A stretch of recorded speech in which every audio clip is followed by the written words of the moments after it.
One day, my car broke down on the way home from work. And honestly, what happened that day wasn't some huge disaster. I pulled over. The engine stopped. I sat there for a moment staring at the steering wheel. The first thing that came to my mind was the repair bill. But a few seconds later, I realized something strange. I was calm, because for the first time, I actually had money set aside for a situation like this. It wasn't a huge amount. It wasn't life-changing money either. But that day, I realized something. Sometimes, a small amount of money can buy a much bigger feeling than you expect. And the interesting part came afterward. The car got fixed. Life went back to normal. But my brain wouldn't let the subject go. It felt like my mind had started putting certain questions back on the table. Questions I had been avoiding for a long time. Over time, those questions turned into an idea. Then that idea turned into a plan. And honestly, out of all the financial decisions I made in my life, this became the one Olivia supported the fastest. That still makes me smile a little. Because normally, whenever I started talking about a new idea, Olivia would quietly listen first. But this time, before I could even finish my sentence, she had already pulled her chair closer to the table. Let me tell you a story. That day was unusually hot. I still remember it. I had just gotten off the work. I was tired, and the only thing on my mind was getting home and taking my shoes off. Then the car started making a strange noise. At first, I ignored it, because sometimes people ignore sounds coming from their car, like pretending not to hear it will somehow make the problem disappear. But a few minutes later, the sound got worse. Then a warning light came on, and a few seconds later, the car started slowing down. I pulled over. The engine died, and suddenly, everything got quiet.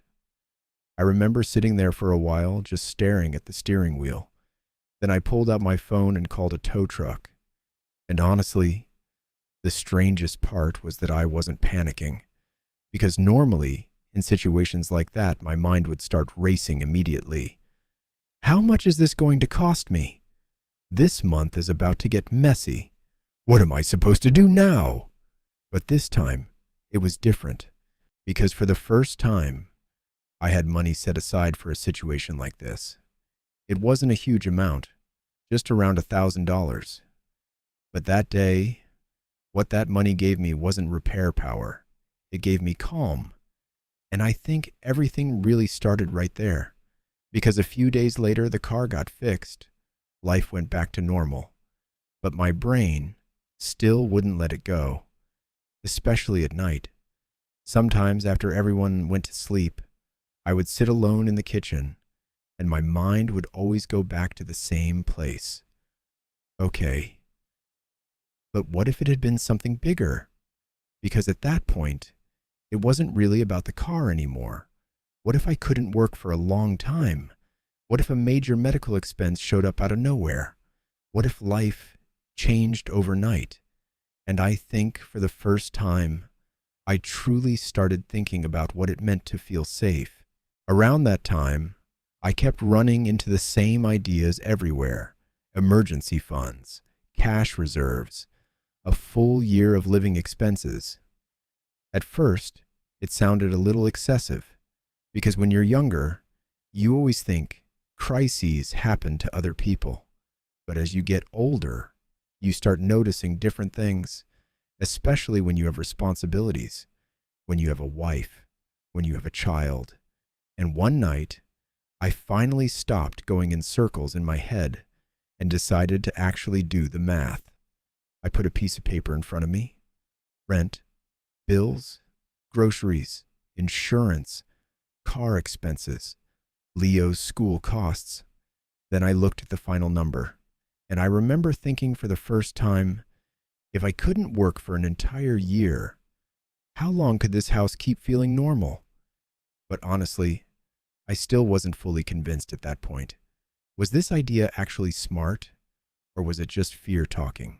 That's why, a few days later, I called Warren A few days later, Warren and I met at the park. The weather was calm. Most people were at work. The park was almost empty. We talked about random things for a while. Then I brought it up. I told him about the car, about how that small amount of money sitting on the side had kept me calm, and about the thoughts that started spinning in my head afterward. The idea of saving enough cash to cover an entire year of living expenses. Warren listened without interrupting. He just kept walking while I talked. Then, after a few seconds of silence, he finally spoke. I don't think it's a bad idea. And honestly, I think that was the moment I felt a little relief inside. Because Warren wasn't the kind of person who called something a good idea very easily. Usually, he would tear your idea apart first, then look at whatever survived. So I asked him, but do you think it's too cautious? Warren smiled a little. Then he looked across the park and said, people always calculate the return on investments, Michael, but they rarely calculate the cost of stress. That sentence stayed in my head for a few seconds. Then Warren kept talking. Cash sometimes gives you low returns, but during certain periods, it gives you something much more valuable. Options. I looked at him. Is it really that important? I asked. This time, Warren answered without even thinking. I saw it very clearly in 2008, he said. We walked in silence for a while. Then he started explaining. Back then, a lot of people actually had decent investments. The investments weren't the problem. The problem was that people ran out of time. That's why they were forced to sell everything at the worst possible moment. I immediately asked him, did you sell? Warren shook his head. No. Why? Because I had cash. Warren kept talking. People always talk about the big investment moves, stocks, houses, crypto. But for most people, what really changes their life is a small cash reserve. Because people who panic don't make good decisions. Then he turned to me and said, and don't forget this, Michael. Some money isn't meant to grow. Some money is meant to buy you time while you're going through a bad season. And I think that was the first day I stopped seeing this idea as fear and started seeing it as strategy. Then Warren added one more thing. By the way, he said, that money doesn't have to sit there doing absolutely nothing. I looked at him. What do you mean? It can stay liquid. You can keep it accessible, but at least it can still do a little work. You could keep it in a money market fund. That way it stays available without sitting completely idle. At the time, I didn't fully know how I was going to structure all of this, but I understood what Warren was trying to say. The purpose of money wasn't just growth. Sometimes its purpose was to give people room to breathe. After that conversation with Warren, the whole idea started feeling more real in my head, because for the first time, I wasn't looking at it as saving money. It felt like I was building something else, something closer to resilience. And a few days later, one evening in the kitchen, I brought the whole thing up to Olivia. We were sitting at the table. Leo was in his room watching something, and once again, I had papers spread all over the table. After looking at the papers for a few seconds, Olivia started laughing. I've been watching you do math for the last 2 weeks, she said. Are you planning something? I think I am, I said. Then I told her everything Warren and I had talked about. The idea of saving a full year of living expenses, what having cash on the side actually gives you, and most importantly, how it gives you time. Olivia listened without interrupting me for a long time. Then she asked me one simple question. Do you really think we can do this? I shrugged. Not all at once, but slowly, probably. Then I turned the paper toward her. Every expense was written on it. Rent, bills, groceries, insurance, car expenses, school costs. Olivia looked at the numbers quietly for a few seconds. Then she did something I wasn't expecting. She pulled her chair a little closer and grabbed a pen. Out of all the financial decisions I made in my life, this really was the fastest Olivia had ever supported one of my ideas. At one point, she looked at me and said, "I actually like this idea." I looked back at her, surprised. "That fast?" I asked. Olivia laughed. "Michael, this is the first financial plan you've ever explained to me that doesn't stress me out." That made me laugh too, because honestly, she was right. Then she looked back down at the papers. "So basically, if life suddenly gets hard one day, we don't immediately fall apart. Am I understanding this correctly?" I nodded. "Yeah." Olivia thought for a few seconds. Then she took a sip of her coffee. "Okay," she said. "I'm in."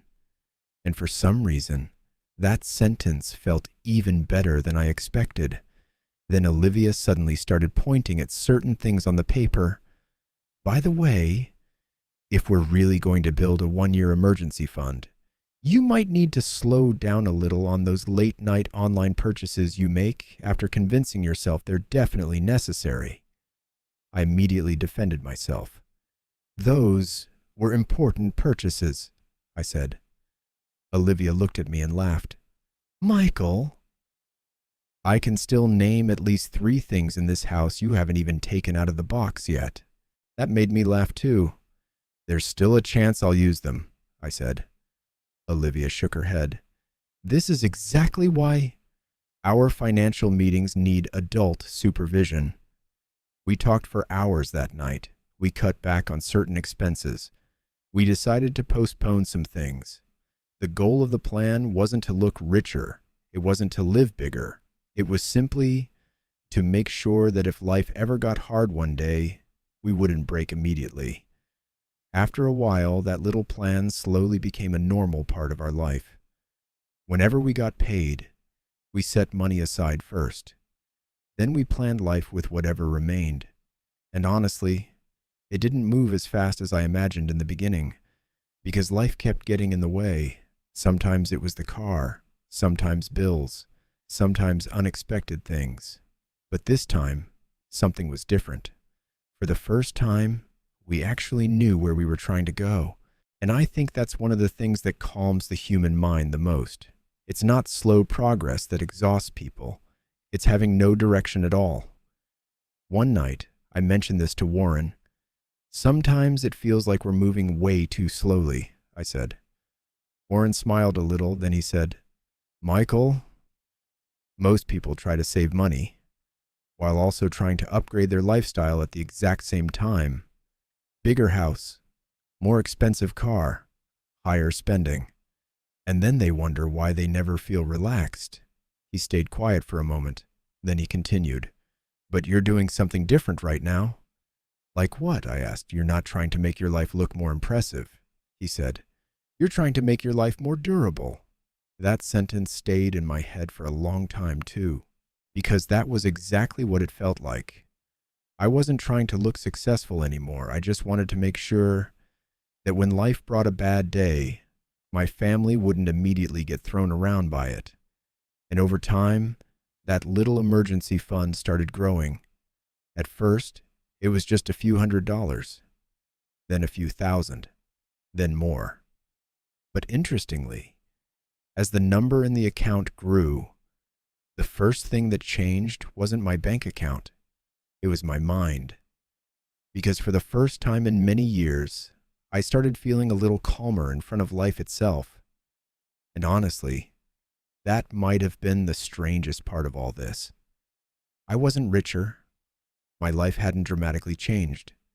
But that invisible stress running quietly in the background of my mind wasn't as loud anymore. And I think I can say this too. You'll never really see this written in economics articles, and I doubt you'll find it in medical journals either.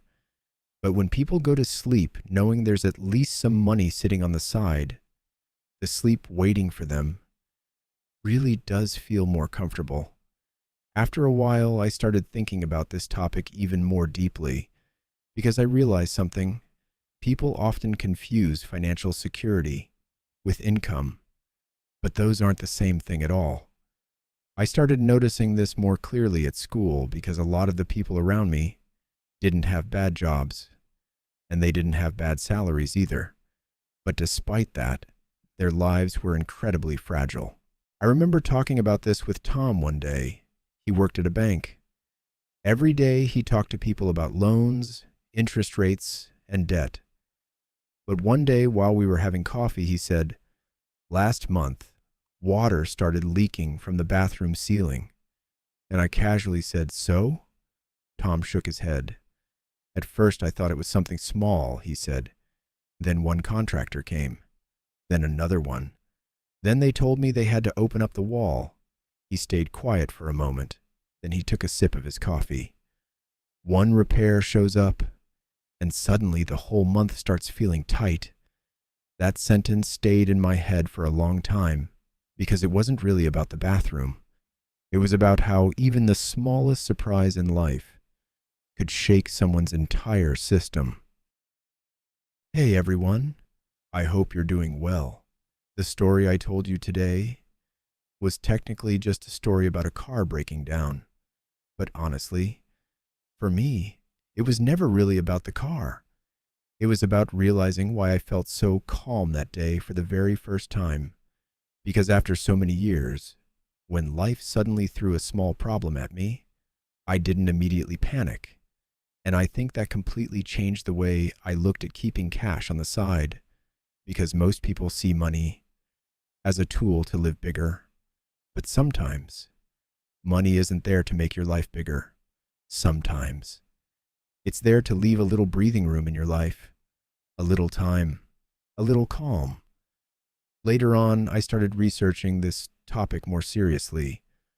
I looked at the 2026 data. I looked at Federal Reserve reports. I looked at studies published by Bankrate. And honestly, what I found was a little depressing. Only around 47% of Americans could cover an unexpected $1,000 expense.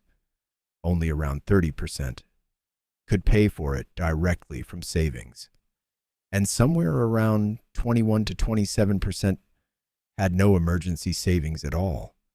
And honestly, I think that's a much bigger problem than most people realize. Because most people aren't exhausted because they're stupid. They're exhausted because they have no breathing room.